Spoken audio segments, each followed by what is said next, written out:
पिछले कई दिनों से हो रही तेज धूप से उम्र भरी गर्मी बढ़ी है। शनिवार शाम राजधानी में अचानक मौसम बदला और बूंदाबंदी हुई। मौसम विभाग के अनुसार 30 सितंबर से 3 अक्टूबर तक लखनऊ और आसपास समेत पूर्वी यूपी में हल्की से मध्यम बारिश के आसार हैं। हालांकि 4 अक्टूबर से मौसम में फिर बदलाव होगा और तेज धूप निकलेगी। फिलहाल छिटपुट बरसात से धान की खेती के लिए लाभदायक है। वरिष्ठ मौसम वैज्ञानिक अतुल कुमार सिंह का कहना है कि दक्षिणी और पूर्वी यूपी के कुछ हिस्सों में हो रही छिटपुट बूंदाबंदी का दायरा रविवार को थमेगा। सोमवार को भी मौसम साफ रहेगा, लेकिन मंगलवार से राजधानी समेत करीब 35 से अधिक जिलों में हल्की से मध्यम बरसात होगी। इस दौरान अधिकतम एवं न्यूनतम तापमान में गिरावट दर्ज की जा सकती है। सोमवार को पश्चिमी इलाकों और बुंदेलखंड में भी छिटपुट बूंदबंदी की संभावना है। उन्होंने बताया कि शनिवार को उत्तराखंड, हिमाचल और जम्मू कश्मीर से मानसून की विदाई शुरू हो गई है। अक्टूबर के पहले सप्ताह तक उत्तर प्रदेश के बाकी हिस्से से भी मानसून की वापसी हो जाएगी। बंगाल की खाड़ी में बने अवदाब क्षेत्र की तीव्रता में रविवार को और बढ़त की उम्मीद है। इसका असर प्रदेश के दक्षिणी और पश्चिमी इलाकों में दिखेगा।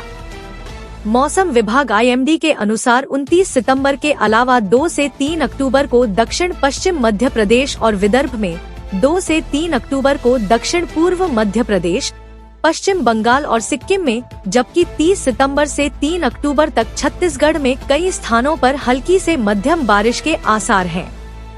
इसके अलावा 29 से 30 सितंबर तक अंडमान निकोबार द्वीप समूह में, 2 से 3 अक्टूबर को बिहार और झारखंड में, जबकि 1 से 3 अक्टूबर तक ओसा में कई स्थानों पर हल्की से मध्यम बारिश के साथ कुछ जगहों पर भारी बारिश की संभावना मौसम विभाग ने व्यक्त की है।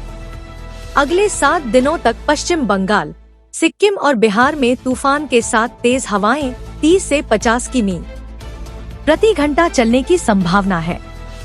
IMD के अनुसार 29 सितंबर से 3 अक्टूबर तक कोंकण, गोवा और मध्य महाराष्ट्र में, 29 से 30 सितंबर तक मराठवाड़ा में, 29 सितंबर से 1 अक्टूबर तक सौराष्ट्र और कच्छ में, जबकि 29 से 30 सितंबर तक गुजरात क्षेत्र में कई जगहों पर हल्की से मध्यम बारिश के साथ साथ तूफान आ सकते हैं।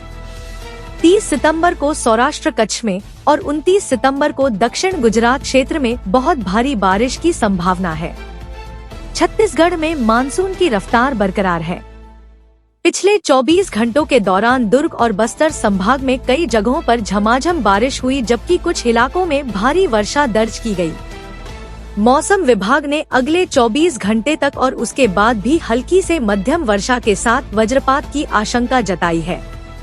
दक्षिण पश्चिम मानसून की वापसी रेखा गुजरात से होते हुए मध्य प्रदेश और उत्तर प्रदेश होते हुए उत्तराखंड तक पहुंच गई है। वहीं दक्षिण आंतरिक ओसा पर बना दबाव अब दक्षिण छत्तीसगढ़ की ओर बढ़ रहा है, जो अगले 24 घंटों में कमजोर होकर निम्न दबाव क्षेत्र में बदल सकता है।